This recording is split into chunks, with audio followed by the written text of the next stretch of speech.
Hello, hello, salut la famille, j'espère que vous allez bien. Moi, ça va. J'espère que toi qui me regardes en ce moment, tu vas bien. Alors, nous sommes de retour aujourd'hui pour une nouvelle vidéo cuisine. Et aujourd'hui, nous allons faire du com de A à Z, c'est-à-dire on va préparer la pâte fermentée nous-mêmes et procéder à la fermentation de la pâte. Ensuite, voilà, faire tout le processus jusqu'à obtenir un bon com. Donc, c'est pour ça qu'on est là aujourd'hui et j'espère que tu vas aimer regarder cette vidéo. N'hésite pas à me lâcher un gros pouce en l'air. Dis-moi dans les commentaires comment tu auras trouvé cette vidéo. Partage-la et si tu n'es pas encore abonné, vas-y, abonne-toi et active surtout toutes les notifications. On poursuit la vidéo, la famille.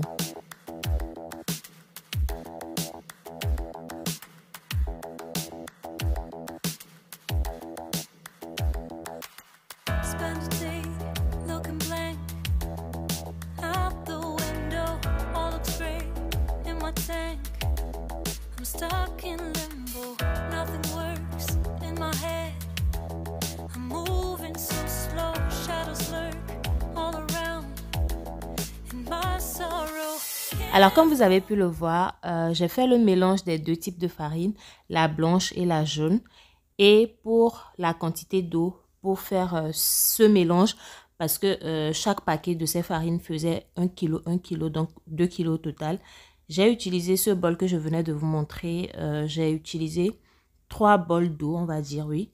J'ai mesuré la quantité d'eau avec ça. Et dans le processus de fermentation, il fallait que je garde ça pendant un certain nombre de jours. Et la fermentation, c'est entre, on va dire, 5 et 10 jours. Ça dépend de la température ambiante dans la pièce ou dans l'endroit où vous allez laisser votre farine. J'ai d'abord mis ça dans cette boîte transparente. Vu que je pouvais bien couvrir et tout. Mais pourquoi j'ai mis le film transparent? C'est parce que lorsque le processus de fermentation se fait, il y a une sorte de moisissure qui vient se poser au-dessus de la pâte qui doit se fermenter. Et moi, je ne voulais pas cette moisissure-là parce que je risque d'enlever toute cette partie, de mettre ça à la poubelle. Mais comme je n'ai pas envie de gaspiller ma farine, j'ai mis ce plastique et ça permet à ce que la fermentation se fasse, mais sans que la moisissure vienne se poser. Donc voilà, il n'y a que cette partie qui a débordé pendant le processus de fermentation que j'ai enlevé. Mais sinon, tout le reste était bon pour continuer notre préparation. Donc voilà, j'espère que tu as pu comprendre. Mais je pense que à l'image, c'est assez clair, c'est assez simple à comprendre pour pouvoir faire ça chez soi.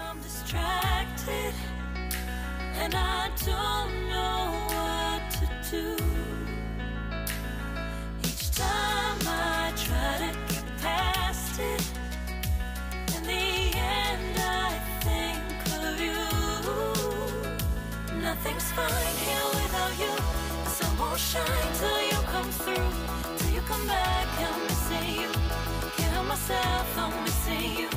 I can't stand this life alone. Don't make sense now that you're gone. Till you come back, I'm missing you. Can't help myself, I'm missing you. It's so hard to breathe when you're not here with me. And tough is still to live, I don't know how to be. Après 7 jours de fermentation, parce que moi j'ai laissé ma pâte pendant 7 jours, c'était bon, je l'ai sorti. Moi je l'ai conservé dans le four. Bien sûr que le four n'était pas allumé. Déjà, c'était dans du plastique que j'ai mis la pâte. Donc, surtout qu'il fait froid actuellement, le four, on va dire, c'est quand même l'endroit où on peut dire qu'on garde une certaine chaleur. Donc, je l'ai laissé dans le four. Et au 7e jour, je sors ça et j'obtiens cette fermentation-là que je désire. La fermentation, déjà, il y a une certaine odeur qui se dégage. La texture, vous pouvez le remarquer d'ailleurs que la texture de la pâte, comme c'était avant que je ne couvre ça et le laisser, c'est différent au moment où je l'ai sorti. Quand je l'ai sorti, maintenant je veux préparer mon jamu. C'est comme ça on appelle ça chez moi. Je ne sais pas comment on appelle ça chez vous. C'est comme akume, c'est comme du amakume, mais ça va pas totalement cuire. C'est de la pâte qu'on va préparer, mais ça va pas totalement cuire. J'ai fait le mélange avec de la farine de manioc également fermentée, mais ça je l'ai acheté. Donc, j'ai fait le mélange. Après, c'est un choix. Je pense que c'est pas tout le monde qui choisit de mettre de la pâte de farine dans son com. J'ai mélangé ça par la suite, j'ai rajouté de l'eau et j'ai préparé. Et quand on va dire à moitié cuit, parce que ça ne va pas cuire totalement comme si je faisais de la pâte ou bien du akoumé même. Donc, quand c'était à moitié cuit, je l'ai sorti du feu, je l'ai mis dans ce gros bol et j'ai rajouté de la farine fermentée, faire le mélange et maintenant, vous allez voir la suite, tout simplement.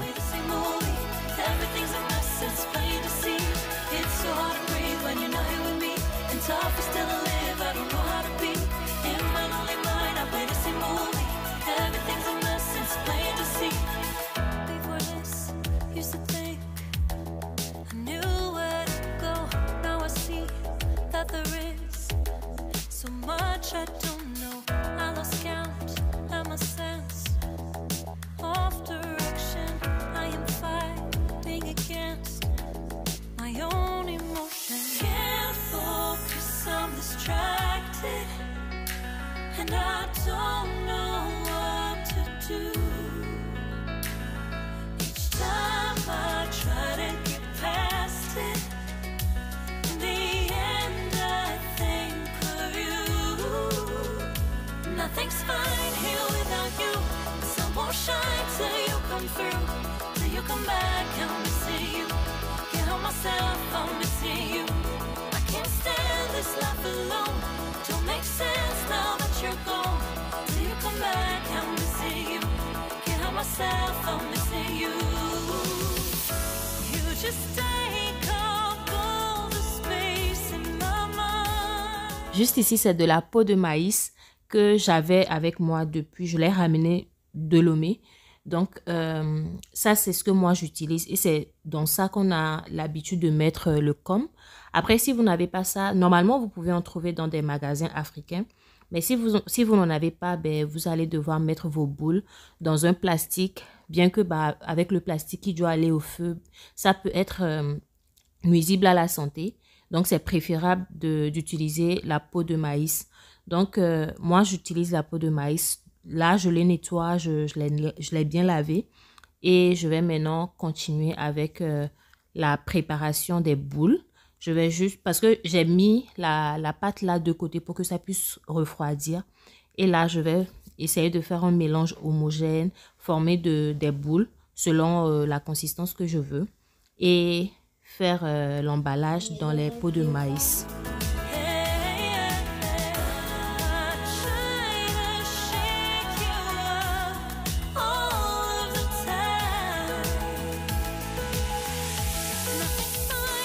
Alors, j'ai pensé aborder ce sujet qui a été une question qui m'a été posée dans ma précédente vidéo, qui est la vidéo du EBC Fianchon.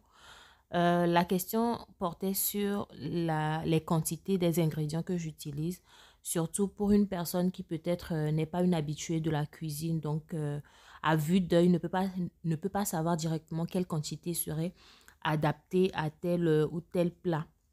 Alors, vraiment, quand tu apprends à cuisiner à partir d'un certain âge, à la façon grand-mère, on va dire entre griffes, on n'utilise pas forcément les mesures. Donc, je pense que c'est dans ça que je me retrouve, on va dire.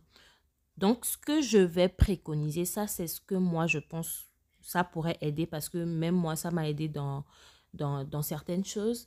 En cuisine, je pense que le moins, ça aide beaucoup plus que de mettre beaucoup en même temps. Si par exemple, tu veux mettre du sel, il faut mettre, en fonction de la quantité de la nourriture que tu es en train de cuisiner, il faut déjà mettre juste un peu, goûter et voir si le goût que le sel a donné te convient. Si ça ne te convient pas, tu peux toujours en rajouter un peu plus et goûter et voir si ça te convient. Je ne sais pas si je me fais comprendre.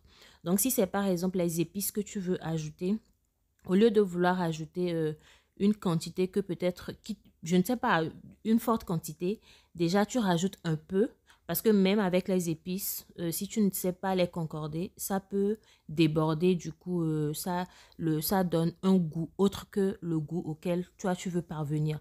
Donc, tu peux partir du peu pour arriver au résultat que tu désires. Je ne sais pas si je me fais très bien comprendre, mais j'ai quand même voulu toucher à ça dans cette vidéo, vu que on va dire d'une certaine manière, si tu veux manger du com, tu as besoin du EBC Fion.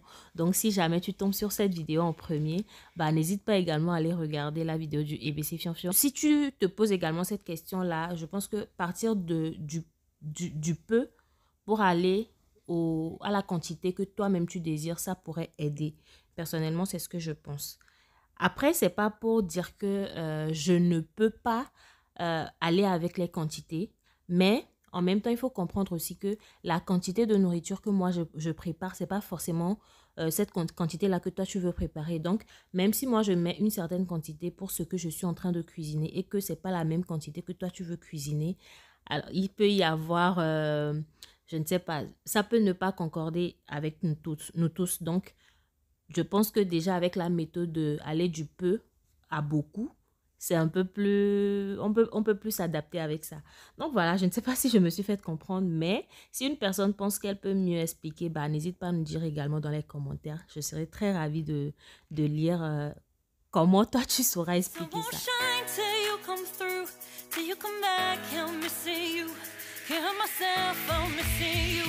I can't stand this life alone. Don't make sense now that you're gone. Till you come back, I'm missing you. Can't help myself, I'm missing you. It's so hard to breathe when you're not here with me.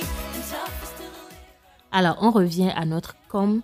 Là, c'est bon, j'ai formé les boules avec la pâte que j'ai eu à préparer. J'ai formé des boules et maintenant, je vais passer à la préparation du com même là qu'on va manger. Donc là, j'ai mis de l'eau dans la petite bassine du rice cooker. Après, tu peux le faire également dans la marmite. Et là, je le mets dans les passoires du rice cooker et je pose au-dessus. Donc, c'est la vapeur qui va cuire le com. Là, ça me prend, on va dire, 30-45 minutes pour la cuisson. Mais si tu n'as pas le rice cooker, tu peux mettre les pots de maïs au fond de la marmite, poser tes boules de com et rajouter de l'eau. Et laisser cuire également 30-45 minutes. Et après ce temps de cuisson, on obtient ce résultat que vous voyez. Et dis-moi dans les commentaires, qu'est-ce que tu penses qu'il manque à mon plat de com là? Qu'est-ce que tu penses qu'il manque? Moi, c'est les choses que j'ai rajoutées pour manger mon com.